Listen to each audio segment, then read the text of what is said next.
মায়ের দেয়া টিফিন। কি রে পিয়া, টিফিন খাবি না? না রে, আজকে আমি টিফিন খাবো না। কেন? মা রোজ রোজ আমাকে রুটি আলু ভাজা দিয়ে দেয়, আমার খেতে একদম ভালো লাগে না রুটি আলু ভাজা, তাই আমি খাবো না। খেয়ে নে না টিফিনটা, তোর মা তোর জন্য কত ভালোবেসে বানিয়ে দিয়েছে বল। তুই তো এসব বলবি, তুই তো রোজ রোজ ভালো ভালো টিফিন নিয়ে আসিস, আর তুই টাকাও নিয়ে আসিস তোর পছন্দ মতো কিছু কিনে খাস, আমি তো তাও পারি না বল। আচ্ছা দে, তুই আজকে আমার টিফিনটা খা, আমি আজকে তোর টিফিনটা খাচ্ছি। তাহলে তো ভালোই হয়, নে।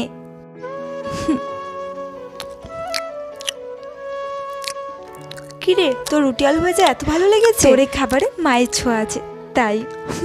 কিন্তু প্রত্যেকের টিফিনে তো মায়ের ছোঁয়া থাকে। তুই যে কি যে বলিস আসলে না, আসলে মানে তাই আমি কখনো সরি, আমি বুঝতে পারিনি। মাকে কখনো অবহেলা করিস না। মা না থাকলে টাকা দিয়েও কখনো মায়ের ভালোবাসা কিনতে পারবি না। মাকে মন থেকে ভালোবাসলে কমেন্টে অবশ্যই মালিককে লাইকের সাথে টুনি অফিসিয়ালকে সাবস্ক্রাইব করে যেও।